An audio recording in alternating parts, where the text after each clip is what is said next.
खरं म्हटलं तर आज महाराष्ट्रामध्ये संसदेचं अधिवेशन चालू असताना 20 तारखेला जंतर मंतरवर देशाच्या कानाकोपऱ्यातून मोठ्या प्रमाणामध्ये मोर्चा निघणार आहे आणि राष्ट्रवादी शरद पवार पक्षाच्या वतीने महाराष्ट्रामध्ये सगळीकडे या आंदोलनाला पाठिंबा देण्यासाठी आम्ही सर्वजण या ठिकाणी रस्त्यावर उतरलेलो आहोत।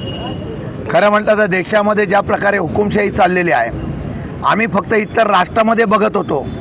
एक तर विद्यार्थ्यावर होणारा नीट परीक्षा असतील किंवा याच्यामध्ये झालेले भ्रष्टाचार असतील, अनेक विद्यार्थ्यांनी आत्महत्या केली। 20 दिवस न्याय मागण्यासाठी आंदोलन झाल्यानंतर एकही प्रशासन, एकही केंद्र सरकारचा माणूस त्या ठिकाणी जात नाही। जबरदस्ती या ठिकाणी आंदोलन चिरडण्याचा प्रयत्न होतोय आणि त्याच्यासाठी आज संसदेमध्ये तर आंदोलनाची दखल घेतली जाईलच, पण महाराष्ट्रातसुद्धा त्यांच्या पाठीमागे आहे। शरद पवार राष्ट्रवादी काँग्रेस पक्षसुद्धा त्यांच्या पाठीमागे आहे आणि न्याय मिळेपर्यंत या ठिकाणी या आंदोलनाच्या बाबतीमध्ये आम्ही भूमिका घेतोय। आज आम्ही या ठिकाणी निदर्शनं करतोय।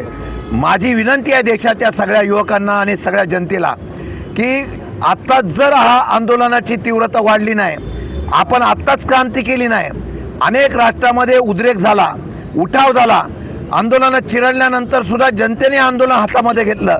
तशा प्रकारे हुकुमशाहीच्या विरोधातलं हे आंदोलन आता तीव्रता झाली पाहिजे आणि एक दिवस या असलेल्या भ्रष्टाचारी सरकारला आणि इथल्या असलेल्या हुकुमशाहीला पदच्युत करण्यासाठी ही क्रांती होईल असा मला विश्वास आहे। सर, लोकशाही धोक्यात आली का? ज्या पद्धतीने त्यांना नेण्यात आलेलं आहे, एकीकडे आंदोलन होत आहे, माझ्या सरकारला इतकी भीती का वाटते की आंदोलन? मला एक कळत नाही। आज देशाच्या पंतप्रधानांनी सांगितलं की युवकांचं कितपत देशाच्या क्रांतीसाठी योगदान आहे। पण युवक 20 दिवस झाले युवक रस्त्यावर उतरलेले आहेत, त्यांच्याकडे दखलही घेतली जात नाही। आज ते आंदोलन होणार त्याच वेळेला युवकांची प्रेरणा तुम्ही सांगता, मग जे कोणी त्याला जबाबदार आहे त्यांचा राजीनामा पण का घेतला नाही? एवढी प्रतिष्ठा नसावी की आता आपल्या विरोधामध्ये जर कोणी आंदोलन केलं तर त्यांची दखल नाहीच घ्यायची आणि ते करायचंच नाही, ही भूमिका मला वाटतं योग्य नाही। आणि मला आजही कळत नाही की आज विद्यार्थ्यांचं नुकसान होतं, बेरोजगारी वाढते आहे, प्रचंड प्रमाणात सर्वसामान्य जनता होरपळली जाते महागाईमध्ये, पण या असलेल्या प्रश्नावर अशा पद्धतीने अन्याय करण्याची भूमिका होत असेल, चिरडला जात असेल तर त्याचा निषेध केला पाहिजे। 2 गट आहेत, रोहित पवारांचा भाजपला विरोध, पुन्हा डिमिनेशन, सुप्रिया सुळेंचं बापूजिटी, राष्ट्रवादी 2 गट पडले। मी अजिबात त्याला मान्यता देत नाही। कोणालाही स्वतःची व्यक्तिमत मांडण्याचा अधिकार आहे, तो पक्षाचा होत नाही। त्या दिवशी सुप्रियाताईंनी, ज्या कार्याध्यक्ष आहेत, संसदेच्या आमच्या नेत्या आहेत, त्यांनी स्पष्ट शब्दात सांगितलेलं आहे, सविस्तर खुलासा केलेला आहे की डिलिमिटेशन करताना कशा पद्धतीने आम्ही त्याची चर्चा करू।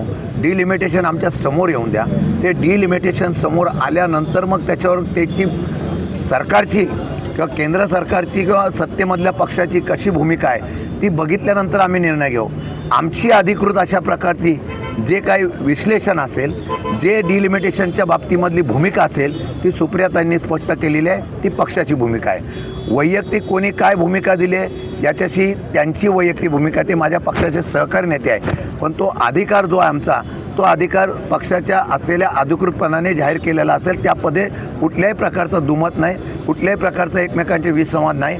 सुप्रियाताईंनी या डिलिमिटेशनला पाठिंबा दिला नाही, त्यांनी सांगितलं आहे 50% राज्यामध्ये तशा प्रकारचा आरक्षण वाढवण्याचा प्रयत्न झाला, पण तो लोकसंख्येच्या आधारावर करून राजकीय होऊ नये, तो प्रस्ताव आला, आम्ही त्याच्यावर फेरविचार। महिला आरक्षणाला पवारसाहेबांनी पहिल्यापासून पाठिंबा दिला ना, आणि महिला आरक्षण मिळावं हे राज्यांनी पहिलं इम्प्लिमेंट केलेलं आहे। त्यामुळे राज्याच्या भूमिकेच्या आणि महिला आरक्षणाच्या बाबतीमध्ये डिलिमिटेशनचा विषय येत नाही।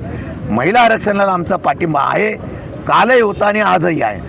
आणि डिलिमिटेशनच्या बाबतीत मला प्रस्ताव काय येतोय संसदेत त्याच्यावर अधिकृतपणे सुप्रियाताई त्याच्यावर सविस्तरपणे बोलले। रोहित पवार एकटे पडतात सध्या भाजपाबद्दल असं आहे की आमच्या पक्षामध्ये लोकशाहीने सर्वांना बोलण्याचा अधिकार आहे। मला वाटतं की त्यांनी व्यक्तिगत मत मांडलेलं आहे, परंतु एकटे पडतायत वगैरे असं नाही आहे। आंदोलन केल्यानंतर सगळेजण आम्ही सहभागी आहोत ना। मला वाटतं की पक्षाच्या चौकटीतून आम्ही निर्णय घेतो, तो अधिकृत असतो। Okay, thank you sir.